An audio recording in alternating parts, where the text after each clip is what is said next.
Fred really wanted to get married because he had graduated from high school and he had started this bicycle business. But um, he then moved it from Everett to Everson, but it wasn't being profitable enough. And so then he got some jobs. He went to work for a lumber yard in Seattle. And then he So is he manufacturing bicycles or repairing them? Repairing them and selling them. And that was quite a fairly good industry. And the one in Everett was where Fred had originally, as a boy, had gone there, and then he bought it from him. But it was costing him too much for his rental spaces and living there, so that's why he moved it to Everson. Right. Well, I don't think it was profitable enough, and he couldn't get this job in Seattle, and so he took that instead. And he was working there, and my Uncle Ernie needed somebody in his business, and so he offered him, I don't know, a good deal if he would work for him so long, and then he could pay toward a interest in the business.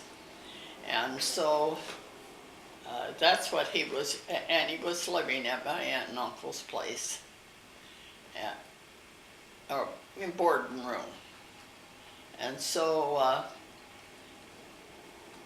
then when my parents, my dad got his divorce, why, he couldn't get a divorce right away because he didn't have any grounds for a divorce.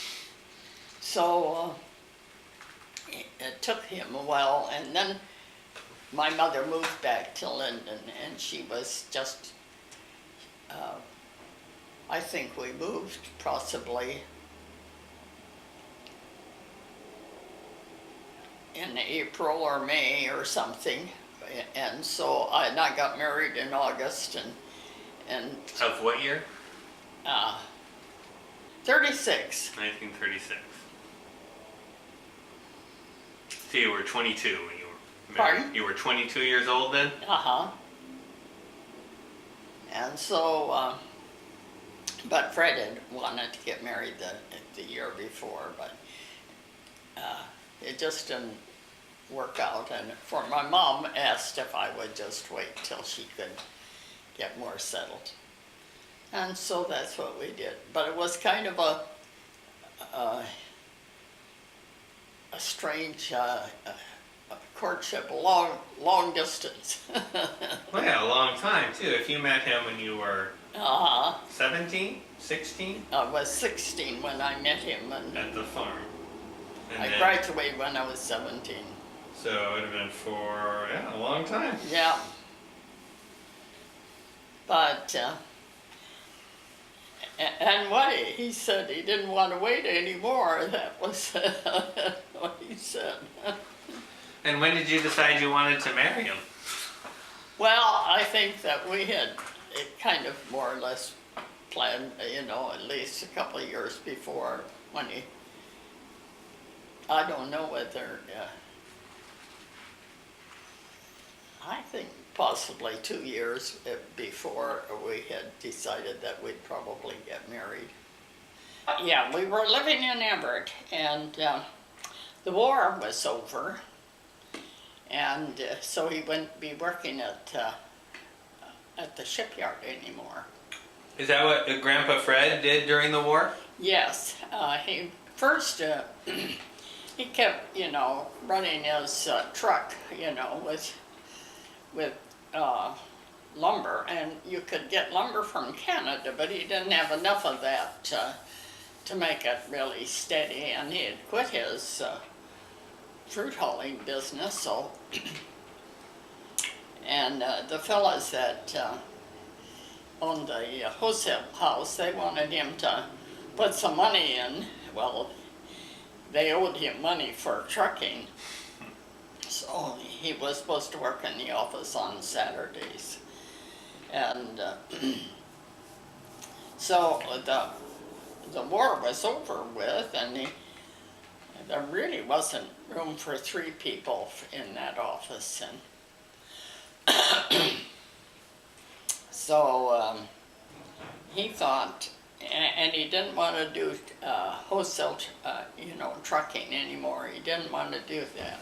So a fella in Linden wanted him to go into the silo business. He needed a partner, and he had been in a partnership, but it blew up, and he was wanting a partner. So Fred thought he would like to do that. So we went up there, and so he had been a truck driver, and what else did he do during the war? well, he worked in the shipyard as an electrician, and he wasn't an ordinary electrician. He was I don't know what you call one that's a little higher up above a regular electrician. Well, he'd gone to school. One of the fellas in that wholesale lumber office, he'd been a contractor on big dams and things like that. Anyway, he had worked on that. And he said to Fred, "You got to go to school,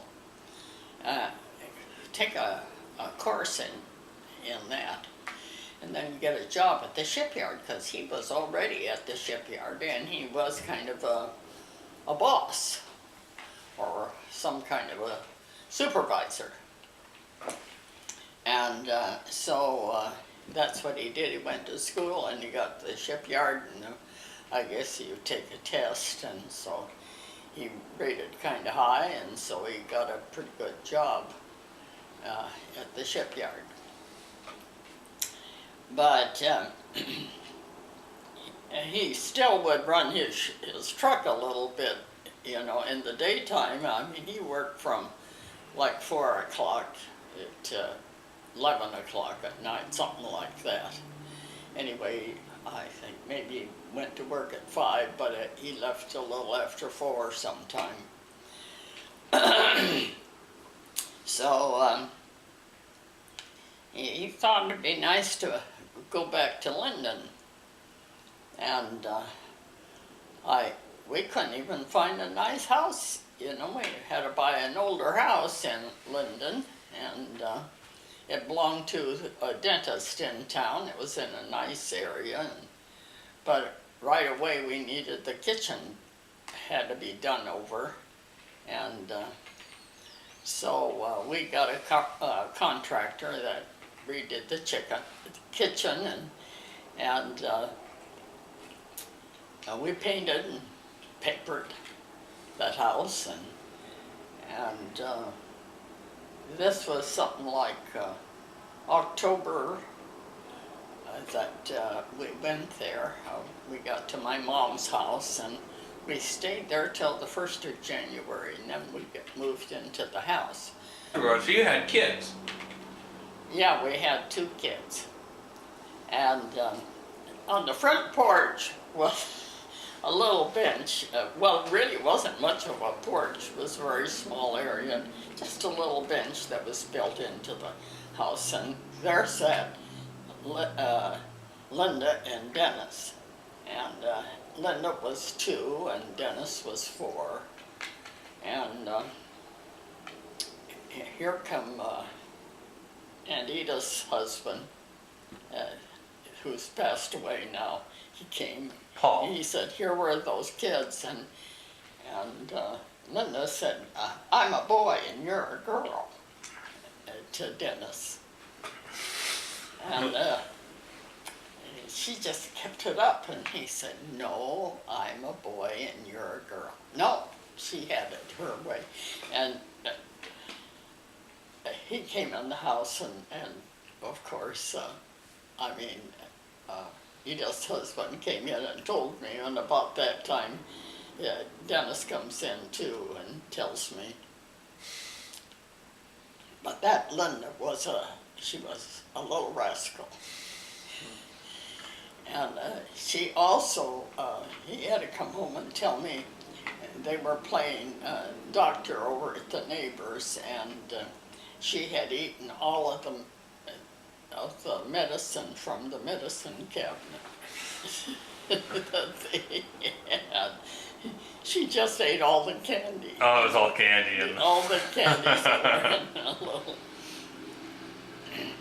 So she, and so nobody had any candy but Linda. but Linda. So he comes home and he has to tell me about her. She was always into trouble. But she also made fun of him because he called that a hopgrasser instead of a grasshopper.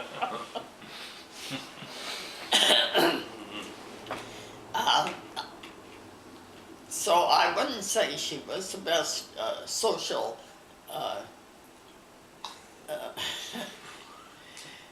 socially for her brother anyway, but she was always getting the best deal.